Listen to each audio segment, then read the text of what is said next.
I am so excited for yet another epic Rebel Radio conversation with my dear friend, astrologer, magical human being. Welcome to the show, Inese. I'm so glad that you're here today.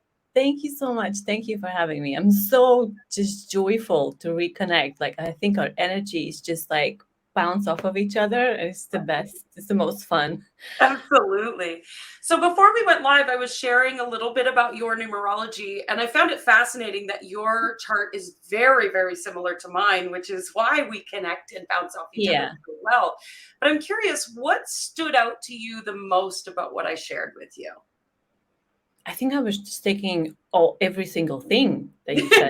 Every single thing like is what I'm experiencing and like feeling the detachment, the not having attachment to material. I think it's a big thing because I do live a lot in a spiritual world, if that makes sense. But I'm also human. So as I mentioned, like I like to, I think I'm sometimes in like kind of make my mind to focus on the material things like and Mhm. enjoy the pleasures as well. So that was one thing, having detachment. And I've noticed once I detach, like that abundance and wealth of anything just flows so freely. Yeah. So that, and that the nine and the diamond thing, first I like the diamond and also the nine, both, and taking things to a higher level, because I think that's kind of what karmically I came to do, like kind of really master myself and master different areas of my life and myself as a human being, as a spirit, as a consciousness, as all these things. It's been, I've lived a very intense life, but I wouldn't change it for anything. Oh, I love that so much. And, every time I speak to someone who carries any nine in their chart, I think that word intense life comes up, right? We hear that of there's just been some lessons learned and things you've had to let go of in order to live that higher experience.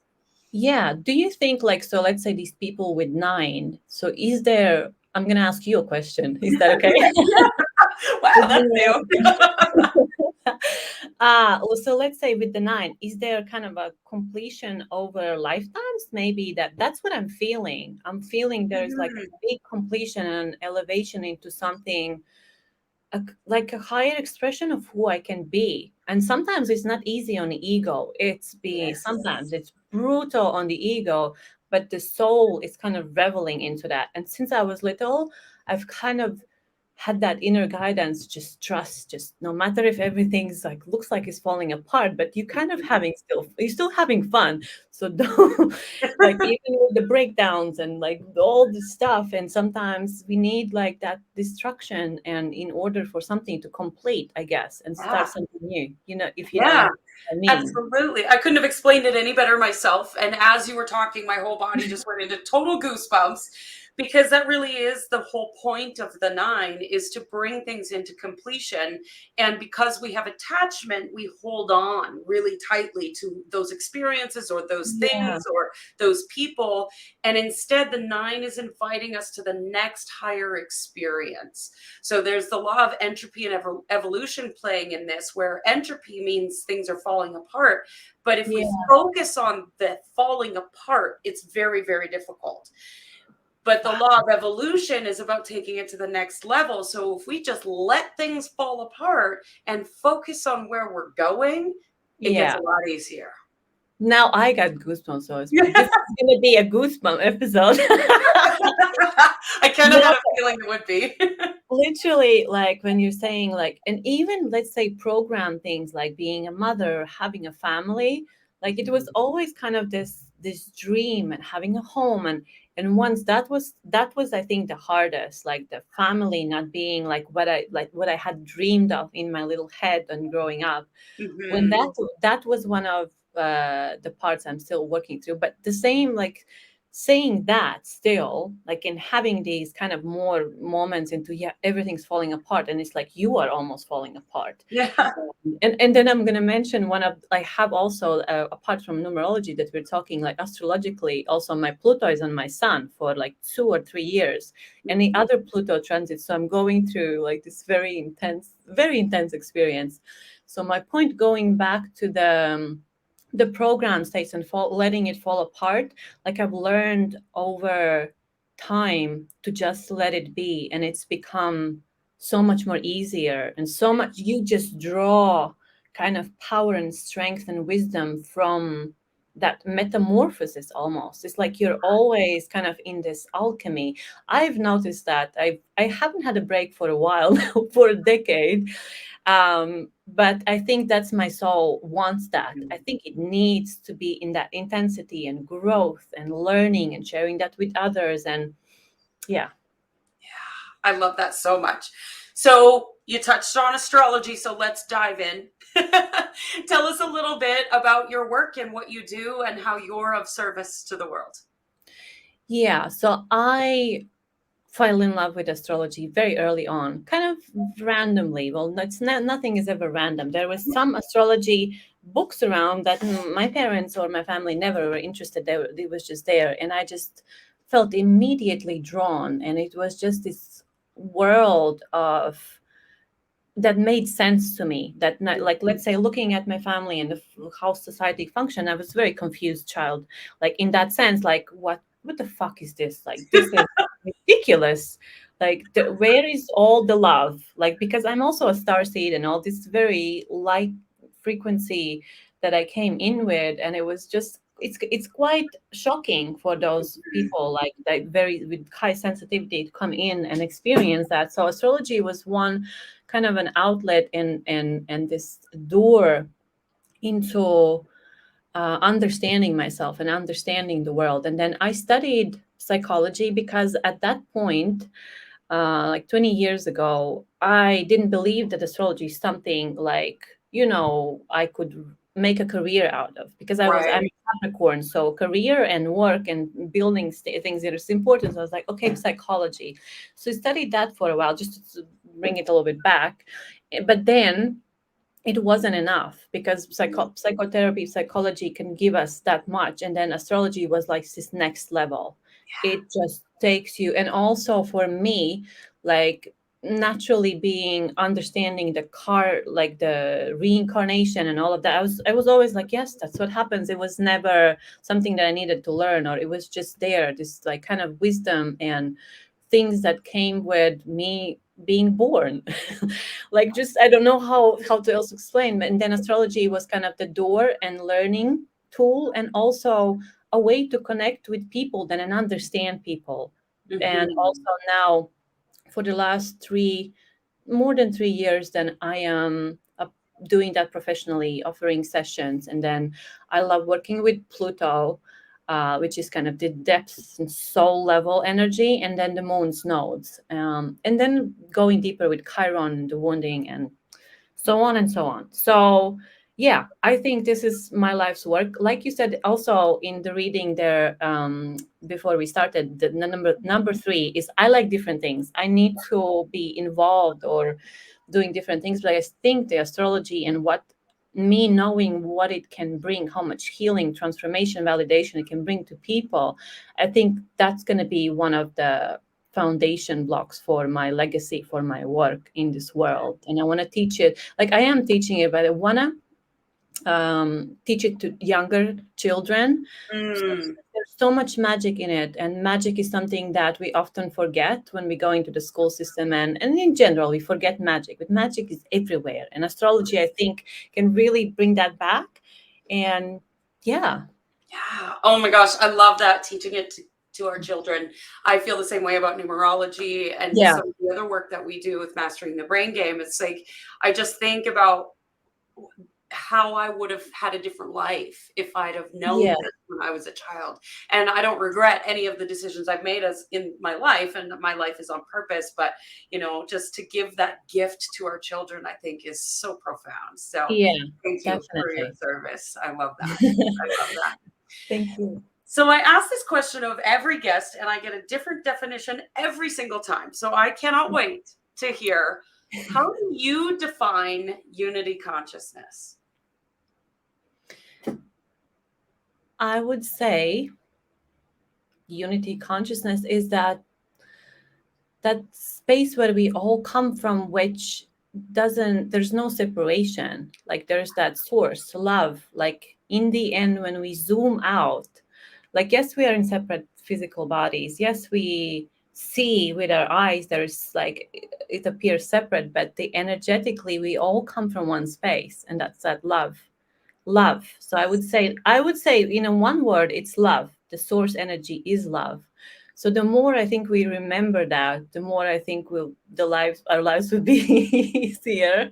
But we just go into very much into our default kind of minds, and then we forget it. So I don't know what else I could add to that, um other than what I said. Yeah, I love that. I And don't know. goosebumps again, right? It's we can look outside of ourselves and see all the separation in the world. But if we come Yeah. back to that remembering, we're like, oh yeah, nothing is separate. Exactly. And that's like where all these practices that now, with the speeding up of time and like all the upgrades and elevations, and how like we are up leveling or expanding as a humanity and on our planet, I think it's kind of almost we are pushed into that zone, into remembering that even through the hardship. Sometimes humans need a little bit of a push of, yeah, because if we just sit in our, like, we just like do this in all our lives, and just like, Right. school, job, marriage, children, like whatever, then Mhm.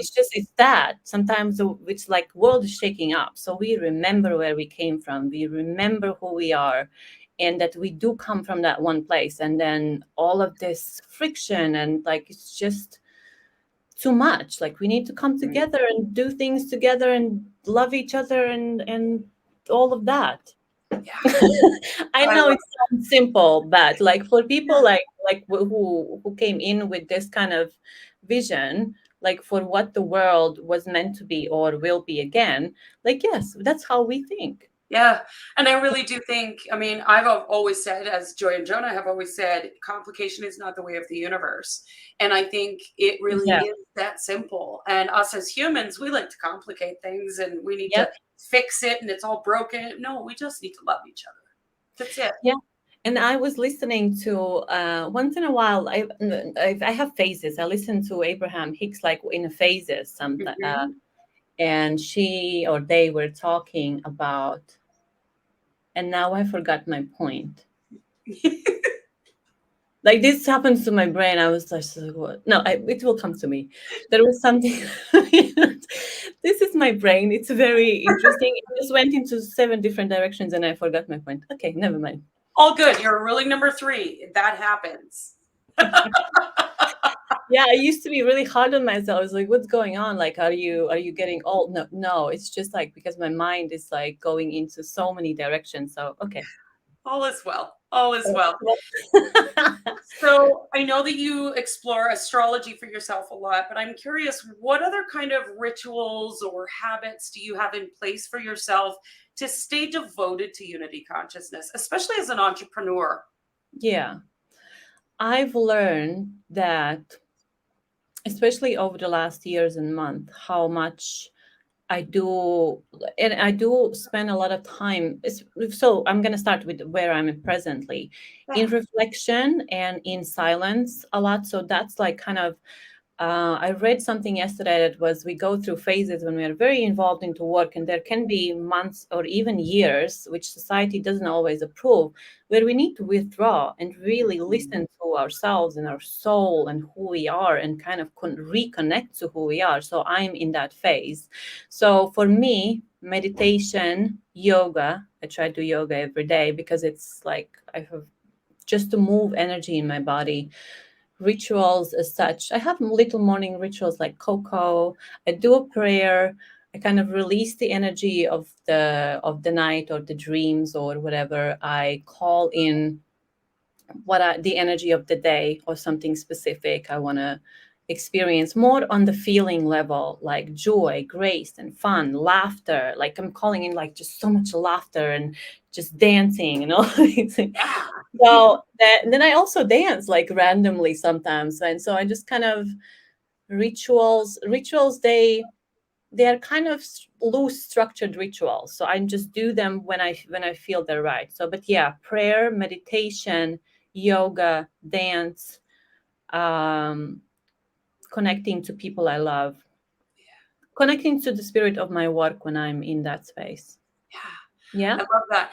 And you know what's funny is we were talking about how your and my energy is so connected. Right before we met, before we came live, all of a sudden I was like, I gotta dance. And I just started moving my body. It must have been a connection with you. That's so I fun. was dancing. I was just like, I'm putting on this song, which has like such good beats. Like I like a really good house, like deep Yeah, me beat. too. I'm gonna send you the song. Like this is my new favorite tune. Like I'm gonna send it to you. It's like it's such a good, like good. Like so I was dancing, just moving my body because like it's good. It's good to have that those moments. And I do that in celebration. And I was just excited to connect. So I'm just like, let's have a little dance. I love Yeah, that. We were connected long before we ever got on video together. That's so fun. yeah. So tell us a little bit, as an entrepreneur and as someone who's deeply connected into the spiritual world and as a nine of diamonds, I want to know what wealth means to you. Wealth, yeah, wealth and money and abundance, like those I've been learning to understand, like how are they different, are they the same thing? At the moment they all go together, and it took me a long while to kind of teach, reprogram and relearn my relationship, let's say, with money itself. And Mhm. then kind of when they fuse together, what is abundance? Like I prefer the word abundance over wealth, but for they can be, I think they can be intertwined. Like I think for me, it's at this point they are the same. And I think the question, what it means to me, it means more than anything at the moment being in the flow, being open and receptive to everything I worked for, all the energy I've already put in. It's not about pushing, efforting, and being so hard on myself. It's doing inspired action because everything is there that I already called everything in. Like I just need to be open. So I don't know if I'm explaining it. I think, yeah, I am always Yeah. explaining everything fine in my own way. So the wealth for me, like I've noticed how everything moves so easily when I'm open and receptive. And specifically, it would mean beautiful connections and just love around me, surrounded by love, by peace, security, doing something that my heart and soul is fully in it, and there's just a joy and elevation. 1,000,000% being in service for others, like because I was born to be in service for others. Mhm. That's wealth. Being surrounded with people that can receive that, and vice versa, because I always learn from everyone who I interact, whether I'm in a teacher position or any other. And in a material sense, it means a beautiful home and also traveling and having experience. It's more about experience, but I am calling in a beautiful home in nature. That would be wealth. And the Mm. connection to nature, very much like my idea of it is like I want to wake up and go on a porch and put my feet in the grass. I want that. And I want water to be there. I Yes. want cats and dogs, my son, my partner. This is, you asked me the question about I wealth. This love it. Yeah. is Yeah. also bank account full, like, yes, like that's all. Health, definitely 1,000,000%. Health and energy levels high because they can, for me, they can go low if I'm not very careful what I think, because like Mhm. the mind can very much take over, because all our lives like we are kind of unlearning the things, like kind of the patterns that really don't serve us. And it's really interesting to have, yeah, and also have people around me that I can have expansive conversations. That's wealth for me, because it's like if I can talk about these things and things that matter to me, that's wealth to me. Yeah, absolutely. Absolutely. I love your vision too for your home, right? We often think, it needs to look a certain way. And we were kind of having this conversation before of, I had a dream of having the family and the white picket fence, and I need to have this house and the perfect this, that, and everything. But I think everybody's definition of the home that we want to live in is different. And I Yeah. love your clear vision of yours of I wake up in the morning and I step in the grass and here comes the dogs and the cats and there's Yeah. water. I just love that so much. Feels wealthy. Yeah, it does. It's like that's why I said, like, when I know kind of quite like what I want, like I know all the things I want, and then I'm always letting universe to bring whatever else more, because like what we can dream up, it can be so much better. So I'm always leaving space. So I'm like putting the things that I want like out, being open to receive, like working for it when I'm inspired, and then letting the things come, and they always come just so much more juicy. Right? I love that. So much more juicy. But patience is one thing I've worked all my life, because I was struggling with patience. Like, where is this? Where is this? Now I'm like, no, I'm happy here in my small apartment. I'm gonna be here. I'm actually learned to love it so much now, and I think that's the more I will fall in love with. That's gonna be the point where I will move to my next place. So Exactly. this is like, yeah, interesting that laws of the universe and how energy works, and once we learn them, you know. Yeah, so profound. Oh my gosh. Okay, so what is one truth that you wish every entrepreneur knew? There's no finish line. Ooh, I don't think there's finish line when we are something we want to accomplish or who we want to be. I don't think there is. So that race towards something, I think it's actually debilitating. I think yes. being and that comparison, being in that space where you're always comparing and stuff like that, the true, yeah, I think we're always expanding, always growing, and as much as we can enjoy the process, and this is a kind of a cliche, and it is simple, but like if we can enjoy and be in the process of becoming like who we are, like there's no finish line, like there is no finish line. So I would say that is the biggest truth that I have learned really deeply only recently. I love that It's so like, much. Spoken like a true nine of diamonds. I'm not attached to the outcome. this is my here goes my wisdom. Oh, yeah. And that's something I mean, even though cliche, it's not about the destination, it's about the journey. But there's so much truth in that of It is. enjoying and loving every step of the way, knowing that there is no final destination. We just get to keep growing and keep expanding and keep evolving.